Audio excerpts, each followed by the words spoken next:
네, 국민의힘 얘기를 좀 해볼까 합니다. 국민의힘 윤리위가 지난 7일 새벽이었죠. 이준석 전 대표에게 추가 징계를 내렸습니다.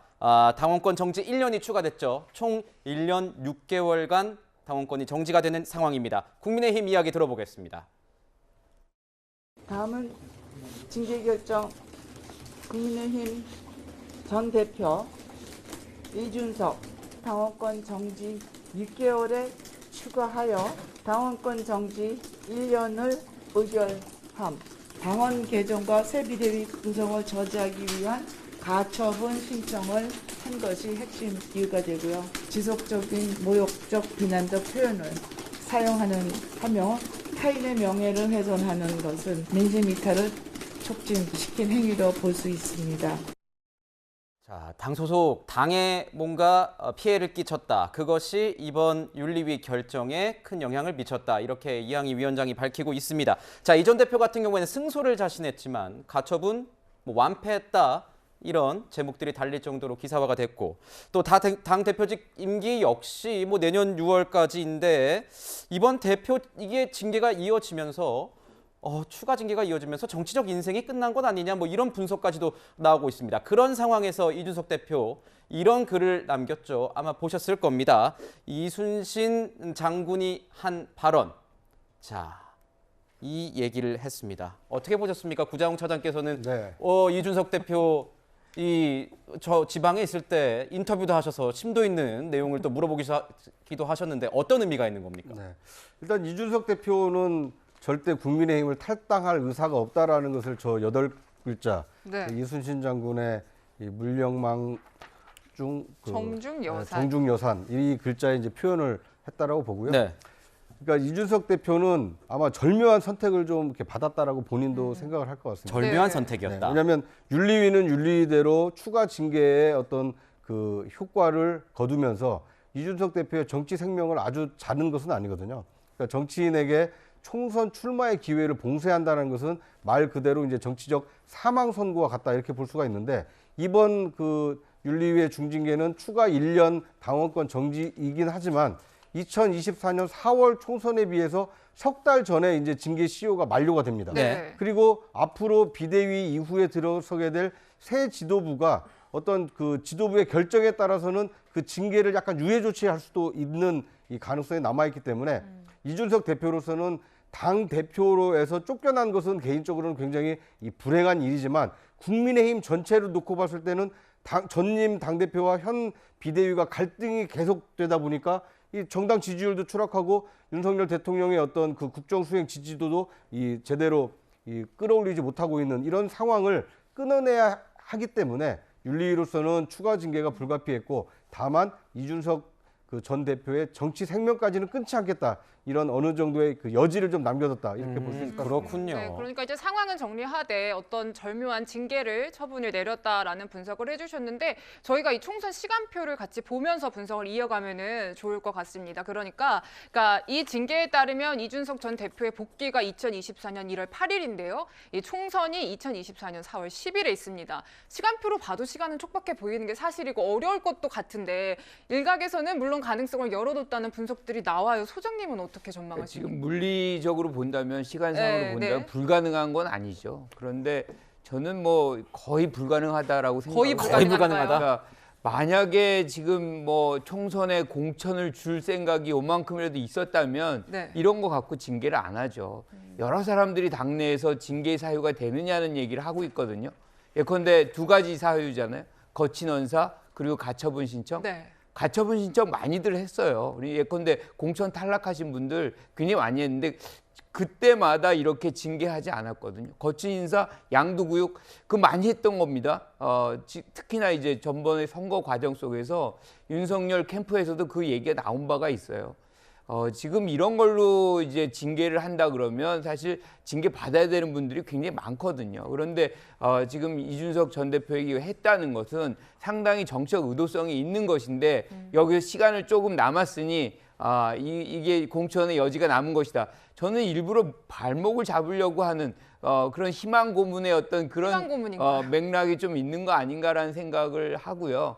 하지만 이제 이준석 대표의 그 지금 뭐 이순신 장군의 그 얘기를 쓰는 건 예. 좀 적절치 않다고 봐요. 그러니까 이 부분 국민도 또 한 가지 국민들이 또 보는 네. 부분이 하나가 이 사안의 시작은 또 이준석 전 대표의 어떤 비위 그 의혹이거든요. 네. 그 부분에 대해서 우리 국민들도 또 그렇게 좋게 생각하진 않아요. 그러니까 이게 정치적인 어떤 목적에 의한 징계성도 불편해하지만 양쪽 다 있는데 문제가 다 있는데 나는 떳떳하다 이런 건 아닌 것 같고요. 어쨌든 지금 저는 이준석 전 대표가 굉장히 고민 중이라고 생각을 해요. 여기서 계속 당에 남을 것이라고 얘기를 해서 생각해서 저런 말을 하는 것보다는 내가 아직 안 움직이니 좀 움직일 때까지 우리 세력 좀 기다려라.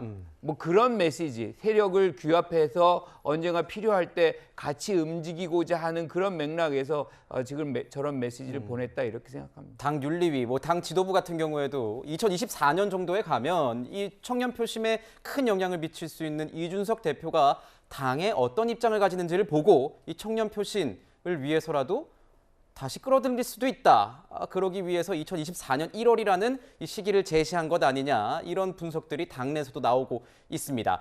하지만 우선 이준석 대표 당장 이 추가 징계는 받아들였기 때문에 숨을 고르고 있는 모습입니다. 옆에 같이 이 전선에 서 있었던 비윤계가 앞장서서 이 친윤계를 공격하고 있는 이런 모양새입니다.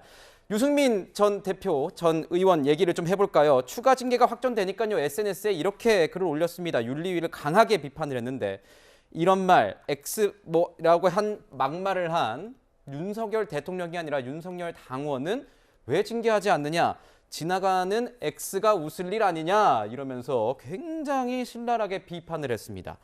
자, 유 전 의원이 최근 들어 목소리를 낸 이유가 이렇게 비윤계 지지층을 결집해서 당권에 도전하려는 것 아니냐. 그리고 이 전 대표 본인도 나오긴 힘들지만 일각에서는 신당 창당설이 아니라면 전당대회 조력자 추대설이 나올 수도 있지 않겠느냐 이런 얘기가 있는데 전예현 평론가님이 보시기에는 유승민 전 의원이 실제로 움직이기 시작했다 이렇게 보십니까? 저는 그렇게 보고요. 최근에 제가 이제 빅데이터 관련한 분석 결과를 뭐 자세하게 말씀드리긴 어렵습니다만은 유승민 전 의원이 윤석열 대통령에 대해서 강하게 비판했죠. 네. 국민을 개 뭐로 아느냐라고 네. 했고 이런 강한 발언했을 때 빅데이터 상에서의 언급량이 폭증하는 현상이 또 같이 그렇군요. 나타나고 있어요. 네. 그래서 당 내에 당심은 어떤지 모르겠지만 적어도 일반 민심은 유승민 전 의원에게 주목하는 현상이 나타나고 있고 왜 그럼 주목할까? 일부분은 수긍할 만한 점이 있다고 보기 때문에 계속 언급이 되고 우리가 왜 퍼다 나른다 그러죠. 그런 현상이 나타나고 있는 것이기 때문에 일단 봐야 되고요. 그러나 제가 주목하는 부분이 있습니다. 유승민 전 의원의 앞으로의 행보와 여론의 주목도는 윤석열 대통령이 어느 정도 구심점 역할을 하느냐와 연동될 수밖에 없습니다. 그렇습니까? 만약 윤석열 대통령의 지지율이 오르고 윤석열 대통령을 중심으로 여권이 똘똘 뭉치는 현상이 나타난다면 유승민 전 의원이 어떤 주장을 하더라도 크게 반향을 당내에서 일으킬 수 있는 가능성은 상대적으로 줄어듭니다. 하지만 현재처럼 여권 내부에서도 과연 윤석열 대통령을 중심으로 내년 총선을 치를 수 있을까? 차기 당대표가 민심에 맞는 얼굴 할 수 있을까라는 고민이 시작이 된다면 유승민 전 의원에 대한 관심도는 다시 높아질 수밖에 없습니다. 그런 점을 같이 봐야 된다고 생각을 하고요. 또 하나 제가 주목하는 부분이 있습니다. 네. 지난달 원내대표 선거 어떤 결과 나왔죠? 네. 대다수가 주호영 의원이 압승할 거라고 생각을 했지만 그렇지 않았어요. 무려 42표의 이른바 반란표가 나왔단 말이에요. 네. 그건 당 내부에서도 이렇게 이른바 친윤계 중심으로 계속 가는 게 맞을까라는 의문을 가진 일부 의원들도 있다. 네. 그 점을 저는 또 주목하고 있습니다. 지금 어떻습니까? 저렇게 의견을 주셨습니다. 네. 그 여권에서는 대통령이 어떤 구심점 역할을 가지고 실제로 그렇게 뭉치느냐에 따라서 유승민 전 의원이나 아니면 비윤계가 그 운명도 정해질 것이다 이렇게 말씀해 주시고 있는데 지금 보면은 이준석 대표 같은 경우에도 장외 여론전 계속할 것이다. 뭐 11월 달에 출간 활동도 해서 뭐 여러 가지 언론 온라인 플랫폼을 만들어서 청년층들과 세교합에도 나설 것이다 이런 얘기가 있긴 있거든요. 네. 글쎄 이제 뭐 앞으로 어떤 행보를 보일지는 좀 지켜봐야겠습니다만 저는 그 앞서 이 전혜연 평론가하고 좀 생각이 좀 다른 것이죠. 네. 그러니까 유승민 전 의원에 대한 어떤 인기도는 국민의힘 지지층 내에서 인기가 높은 건 아닙니다. 어떻게 보면 윤석열 정부 또는 국민의힘의 비판적인 어떤 중도층이라든지 아니면 야당 지지 성향에게서 유승민 그 전 의원에 대한 인기가 높은 것이기 때문에 네. 이건 어떤 전당대회라든지 여기에 출마했을 때는 국면이 좀 크게 달라질 수 있다. 저는 그렇게 보고요.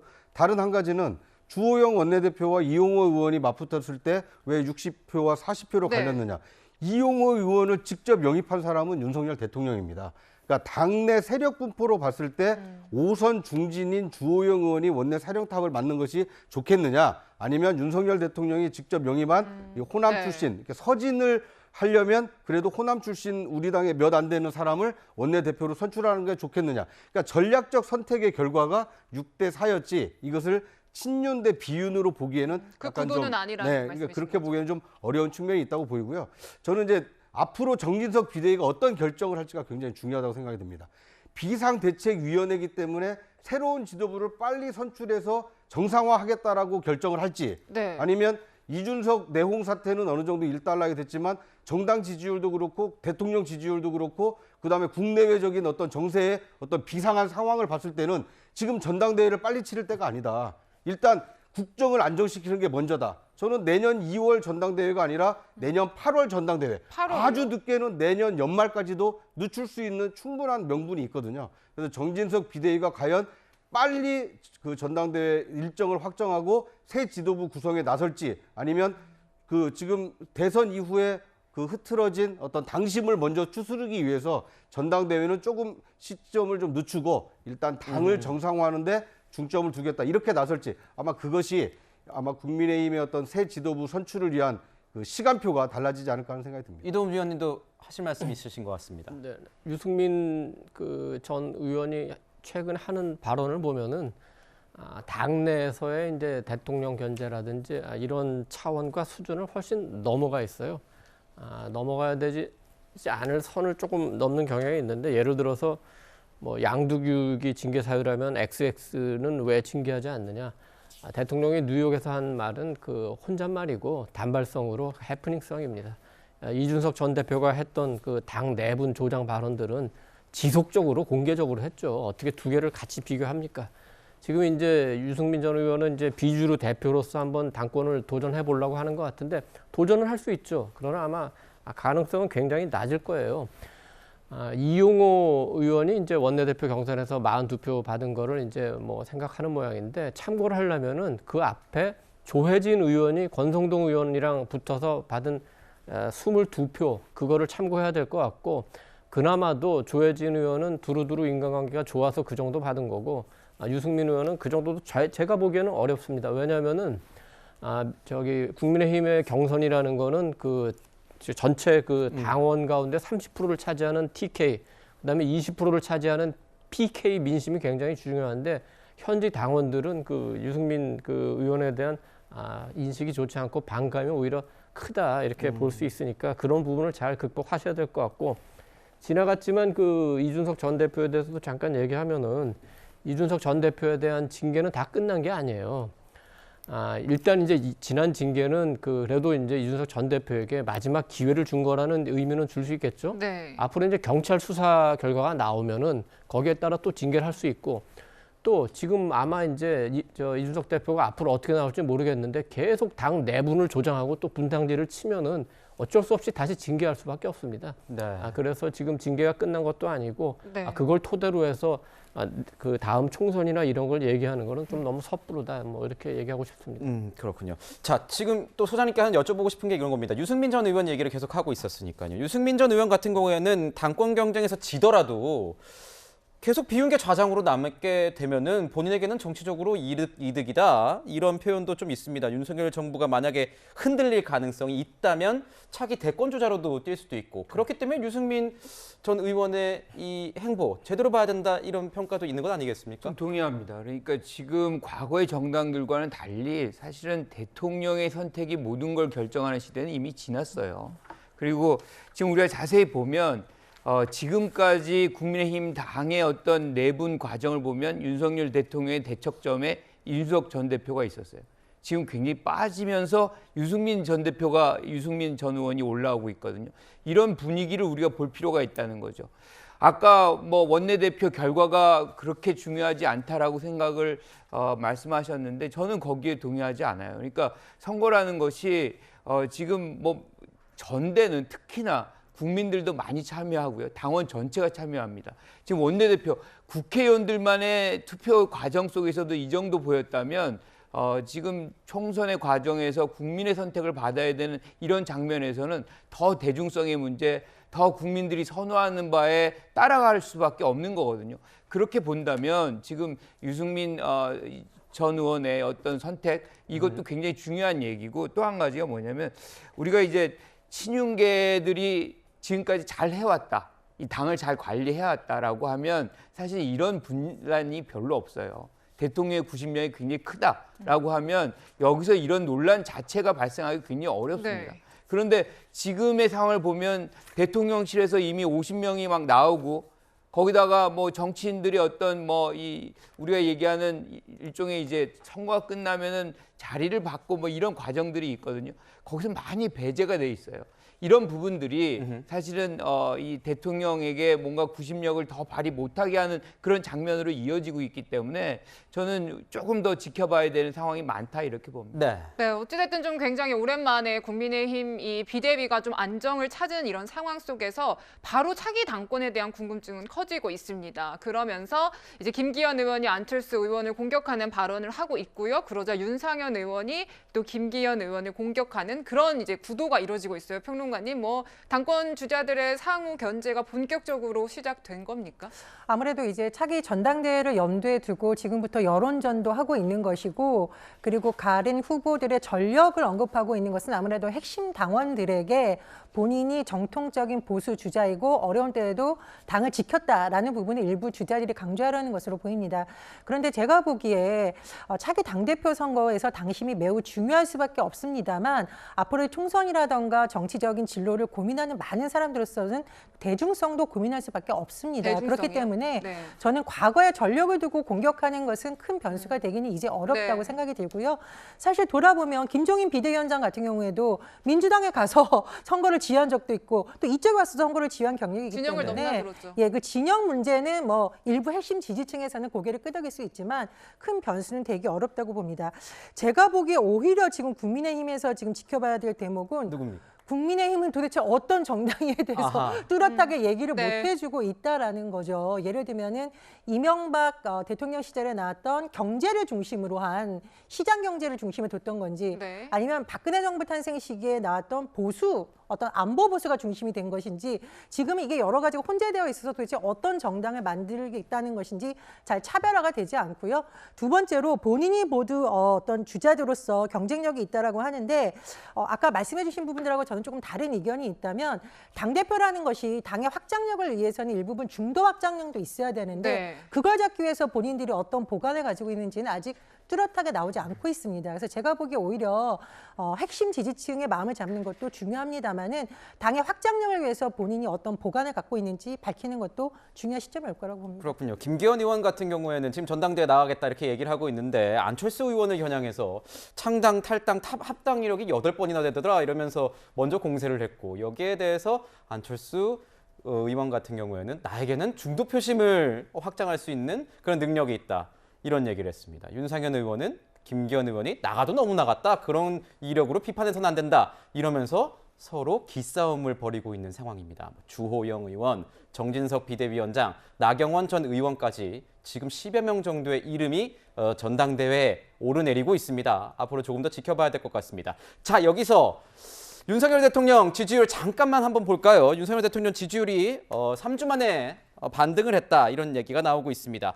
가처분 신청이 기각되고 추가 가처분 신청을 하지 않을 거라는 이 전 대표 측의 전망들이 제기되면서 국민의힘이 빠르게 안정화되면 윤 대통령이 조금 더 힘을 받지 않겠느냐 이런 얘기도 나오고 있는 상황입니다. 이런 상황에서 제가 여쭙고 싶은 건 이런 겁니다. 구자영 차장. 네. 지금 보면은 좀 그립을 잡고 가려고 하는 것 같아요. 그것을 여가부 폐지라는 어떤 정책을 통해서 윤석열 대통령이 존재감을 드러내면서 여권의 어떤 이런 모든 거를 규합해서 가려는 이런 모양새인 것 같은데 어떠십니까? 야권에서도 반발이 만만치 않거든요. 네.